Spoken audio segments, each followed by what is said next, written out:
Someone gave me the idea of having the museum look like an old gas station. And as soon as they said that, I thought of this property, which part of this was an old gas station from back in the, I think the 20s or 30s. So that's really how it came about. When you come in, we have an event center. We do a lot of events for different causes. We've done like cancer fundraisers, school fundraisers, things like that. Of course, when they do that, of course, people get to view the museum.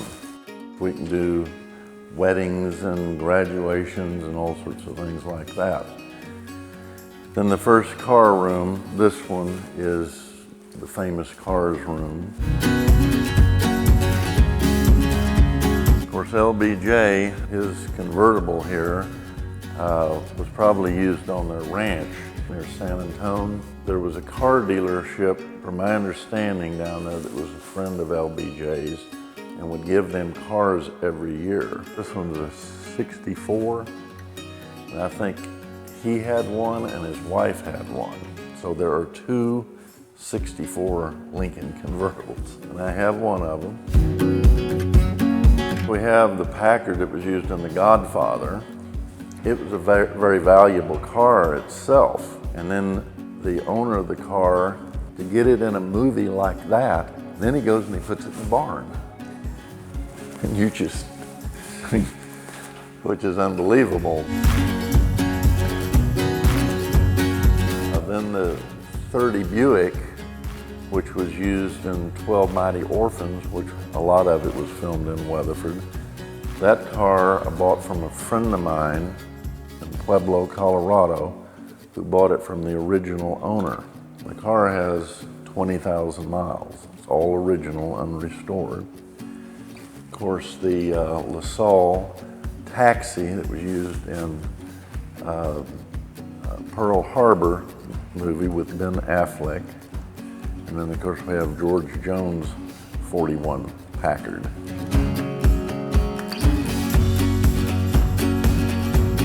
The next room is basically the Henry Ford room. So all the cars in there are Fords.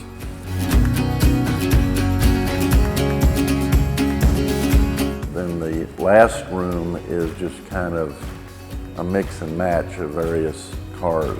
We really need a lot more room. We got more cars than we have room. Probably my most favorite car, if I had to pick, would be the Alvis.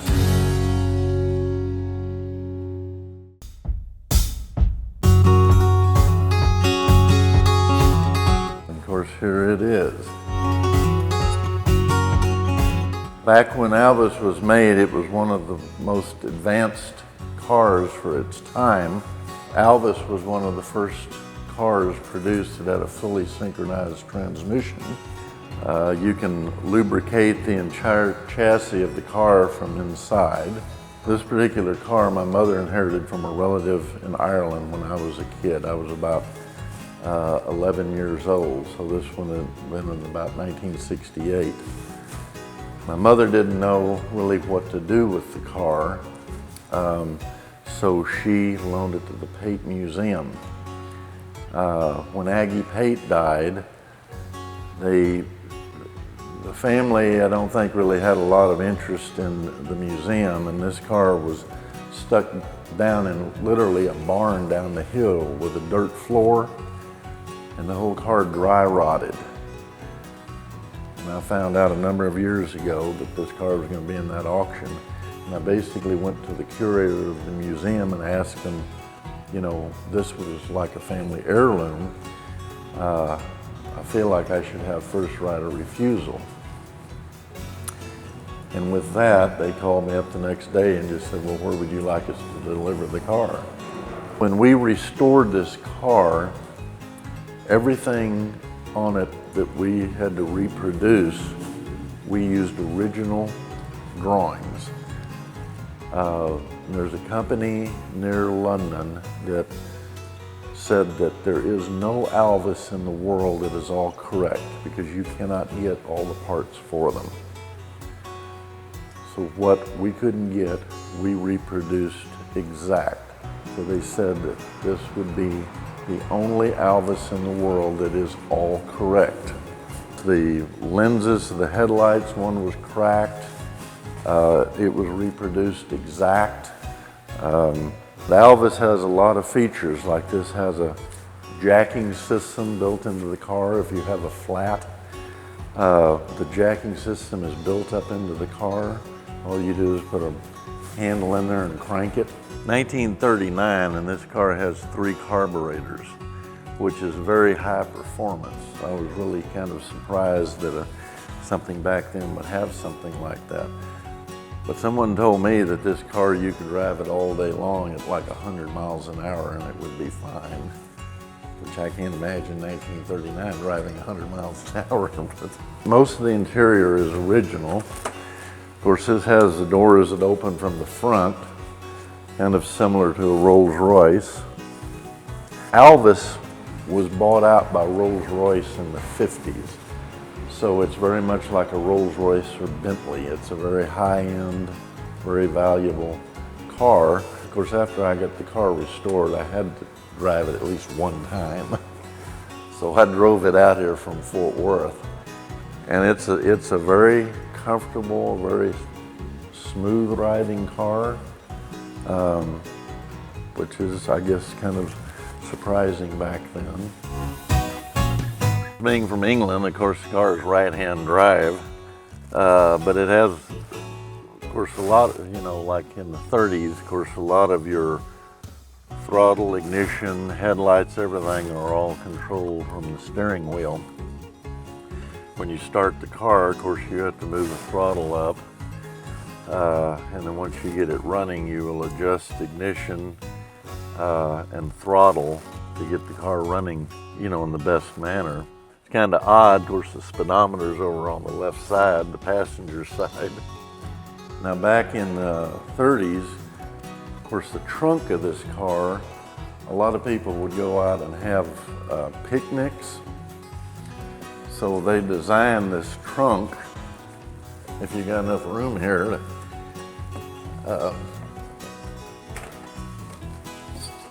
that is basically a picnic table.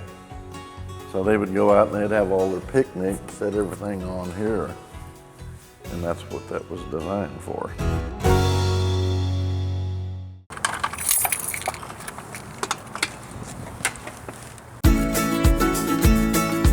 Little 46 military Jeep.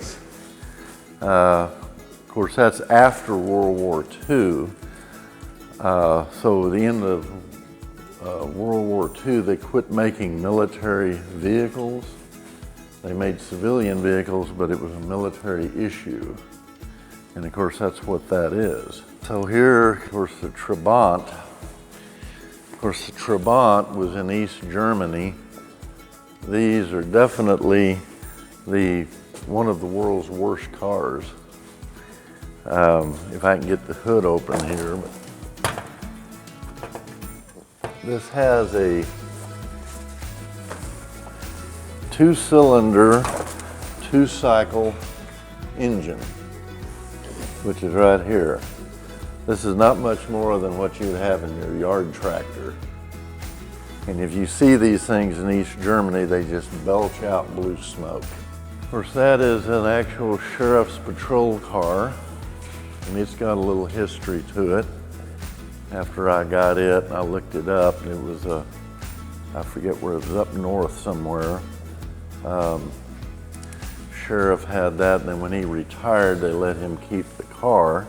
This is a '98 Pontiac G8 concept car. The only vehicle GM ever produced with a V8 and all-wheel drive.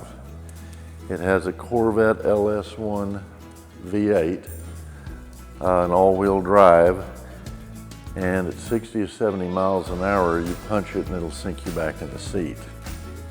It does have a title, but on the title it says cannot be retitled or driven on a public road. It is not street legal. A lot of people will ask, well, why do you collect cars? Well, cars are a form of art. And so collecting cars is very much the same thing as collecting art. And cars also record history. There are a lot of things about them that tell of the times that they were built. They reflect that period. The younger generation, I hope that they will learn some of the history, and it'll pique some of their interest to try to preserve some of these vehicles. Of course, when you have something like a presidential vehicle or something, then they learn about that president, things that were going on at that time. People come in and they'll have stories. They'll have stories about their parents or their grandparents having some of these model cars, and when they grew up, you know, their life and the things they remember about these cars. It's enjoyable to hear these people reminiscing about their childhood.